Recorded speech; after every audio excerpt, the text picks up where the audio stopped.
Hey there, it's Derek here from Pacific Coast Auto in Japan. We're looking at a 2008 Mercedes-Benz C63 station wagon. That's the large V8, 6.2.5 liter engine, 450 horsepower, rear-wheel drive. Makes great sounds. This one here was bought from auction here in Japan for export over to Canada now that it is 15 years old. And so we'll take a look at the vehicle and compare it to the auction inspection sheet, and then we'll be putting this on a boat and kicking it out of Japan. You have had 37,000 kilometers here in Japan, and now you're going to be spending the rest of your life in Canada. Now, this is a great value for money at the moment. These are nearly the first 6.2.5 liter versions of the 63, and no longer can you get this big of an engine for your 63 as your E-Class, C-Class. What else did they have them in? GL class, R class, I think. ML maybe had them. S class. The engine was in a lot of them. I'll just pull this out here. I will say, excellent condition on this one. Maybe a 9.5 out of 10. And with just 37,000 kilometers on it, it is going to have lots of great life left in it.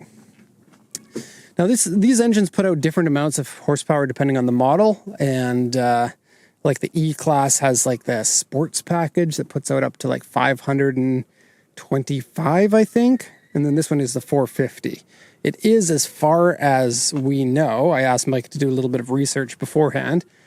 It's just a tune that's different. All mechanical bits seem to be the same, but look that up if you do want to know that for sure.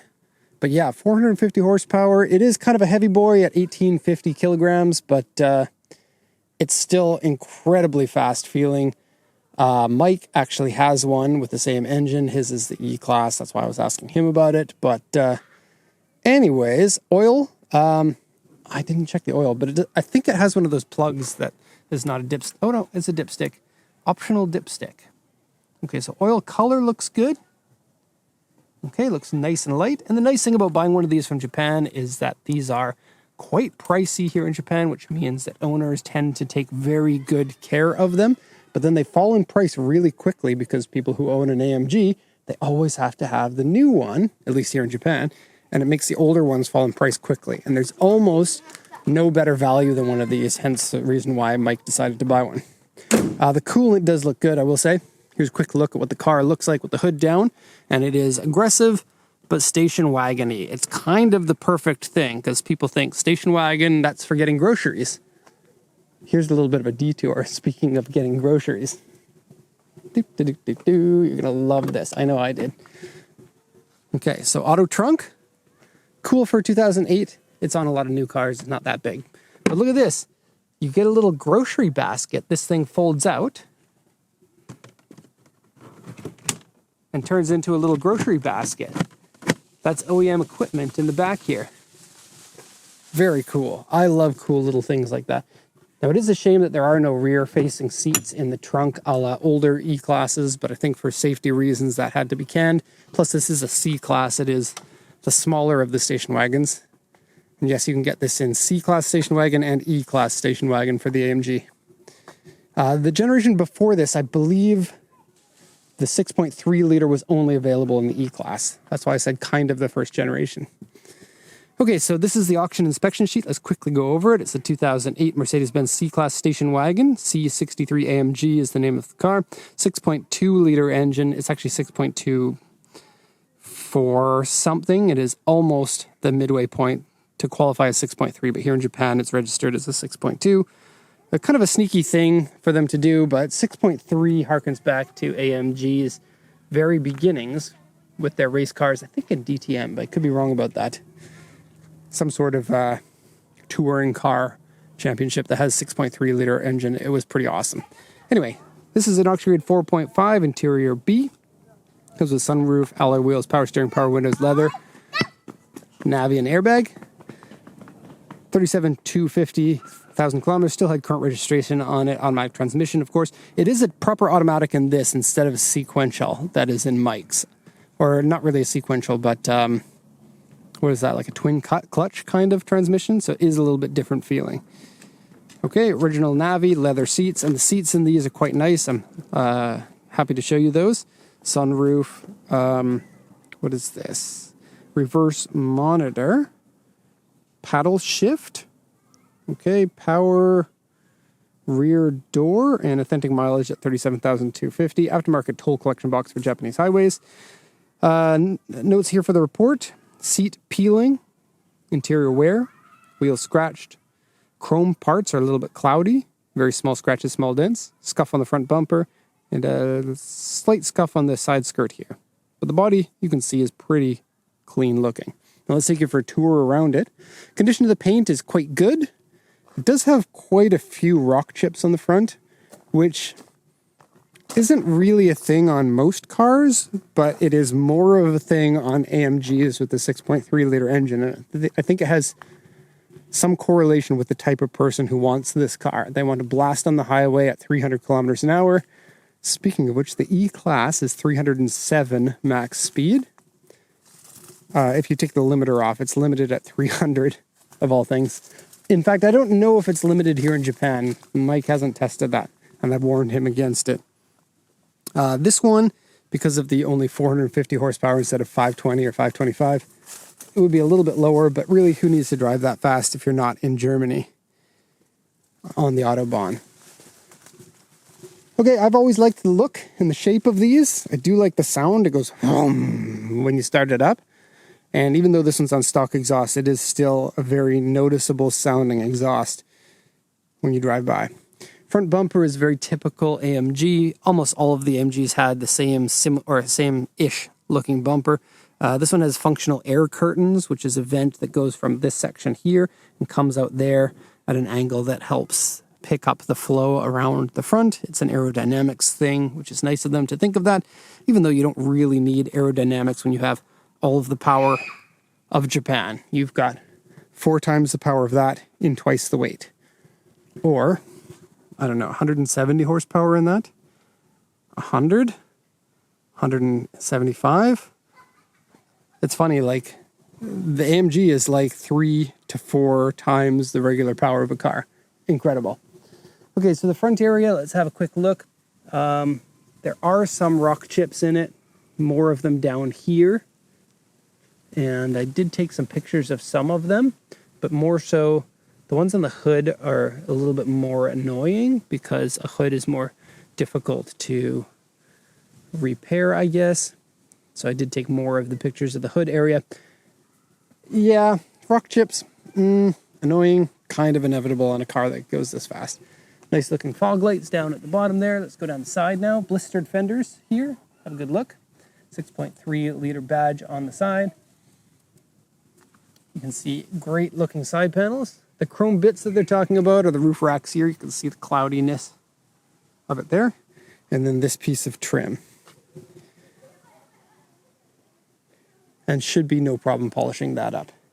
Here's a little bit of interesting information. These 2 little plastic pieces are a Japan spec thing only. At least this is what I've been told. And it's because here in Japan, these little bits of rubber that stick out actually count as the end of the tire.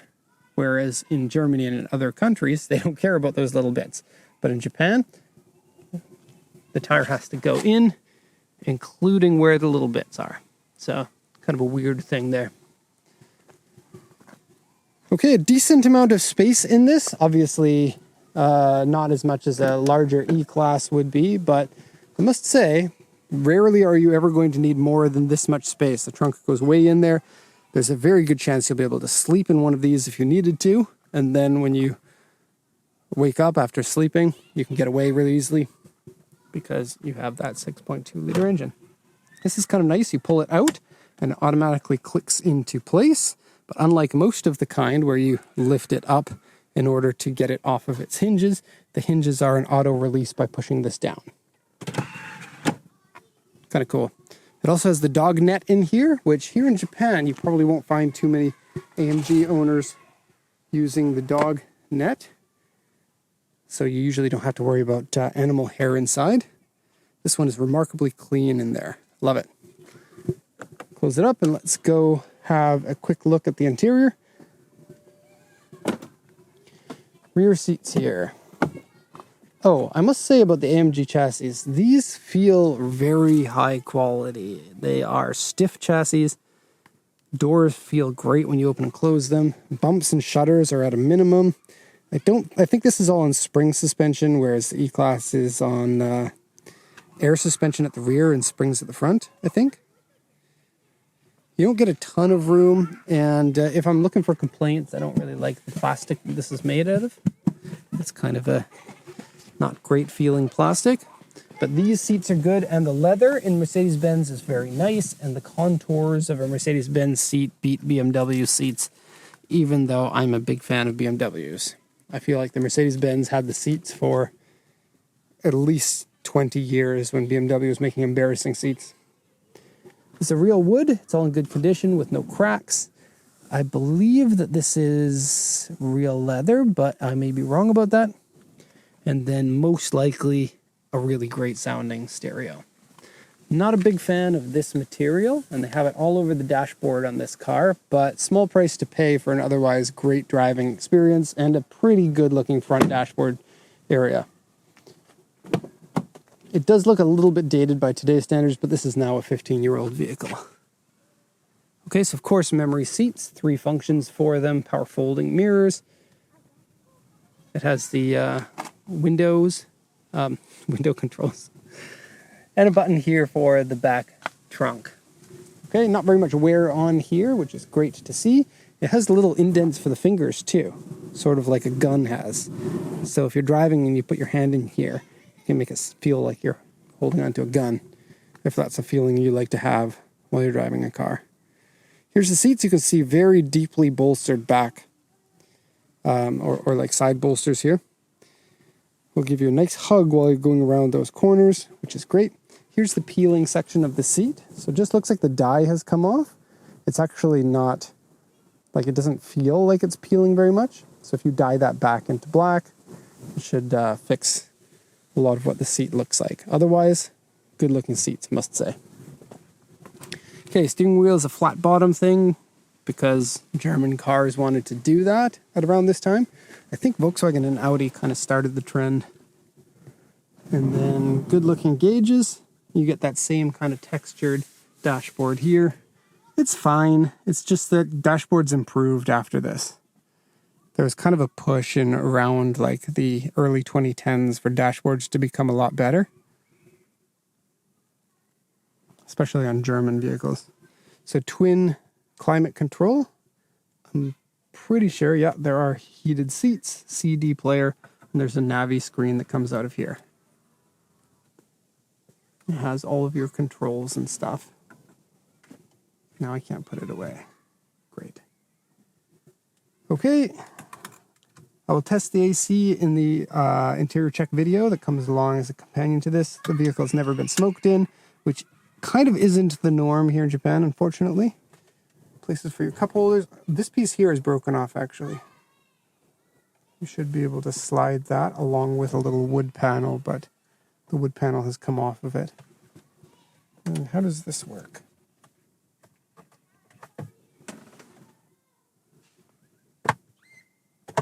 Kind of weird.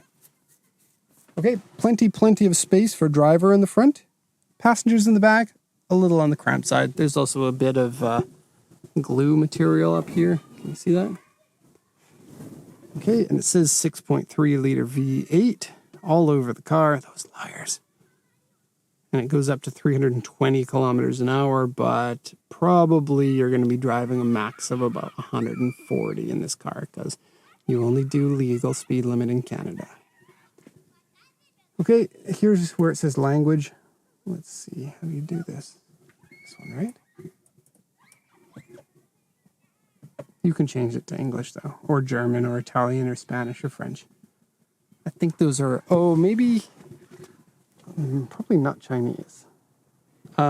Anyways, AMG in the seats. Cool. Okay, we're going to wrap up the video here. Overall, good condition, great value for money. Wonderful to see that they're legal for Canada now. Hope you enjoyed the video. If you did, then yeah. And that's all for this one. Thank you so much for watching, and have a nice day.